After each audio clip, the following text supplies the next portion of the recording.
Por que muita gente fala que o Brasil foi responsável pelo pesadelo venezuelano? Antes de Nicolás Maduro, quem comandava a Venezuela era Hugo Chávez. Mas quando Hugo Chávez morreu, a Venezuela precisava de um novo presidente. Só que Nicolás Maduro, que era o sucessor de Chávez, não tinha o mesmo carisma, não tinha o mesmo apoio. Quase ninguém acreditava que ele iria vencer a eleição. Foi aí que entrou em cena Luiz Inácio Lula da Silva. Lula gravou um vídeo de campanha para Nicolás Maduro. Uma frase resume tudo o que sinto. Maduro, presidente.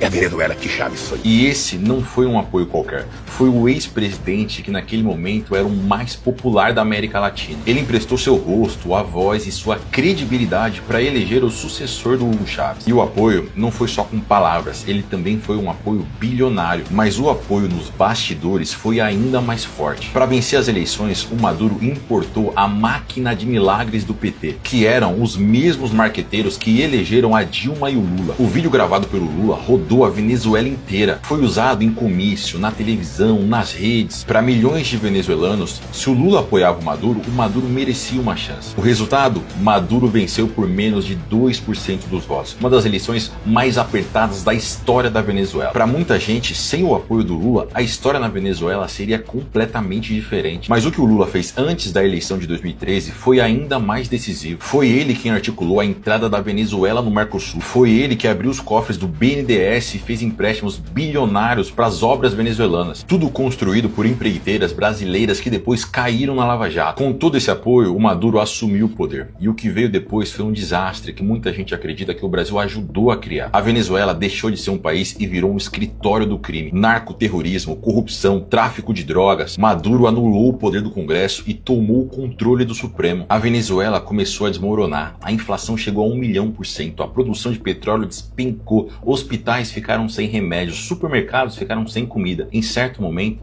95% da população vivia na pobreza. Isso fez com que quase 8 milhões de venezuelanos fugissem do país. Muitos vieram para o Brasil, fugindo de um regime que o próprio Brasil ajudou a colocar no poder. E quem ousava investigar ou até mesmo questionar era perseguido, torturado e reprimido. O mundo inteiro tratava a Venezuela como uma ditadura. Maduro foi acusado de crimes contra a humanidade. Mas aqui é onde a situação fica ainda mais perturbadora. Depois de tudo isso, dava para dizer que o Lula se enganou. O Maduro ficou maluco, perdeu o controle, ninguém poderia prever. Só que chega 2023 e o Lula volta ao poder no Brasil. Em uma atitude assustadora, Lula estendeu o tapete vermelho para Nicolás Maduro entrar no Brasil.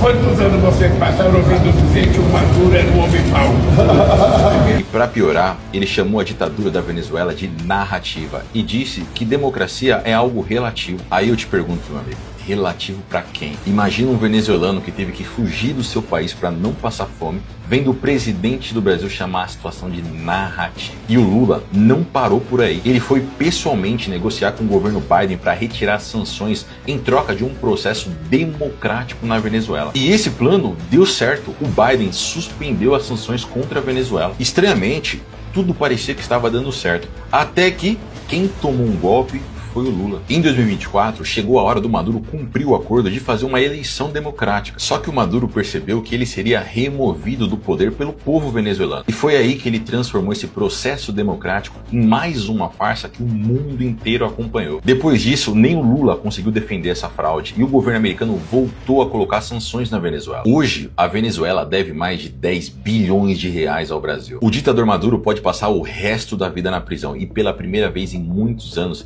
os venezuelanos finalmente voltam a ter esperança que o país pode ser livre. Sabendo de tudo isso, eu me pergunto, será que ainda tem alguém que defende o que aconteceu na Venezuela? Se sim, eu gostaria de ver o seu comentário explicando o porquê. E é claro que o que eu te mostrei aqui, dificilmente você vai ver na televisão. Por isso, não esquece de deixar um like e seguir esse perfil para avisar o algoritmo que você quer mais conteúdos como esse.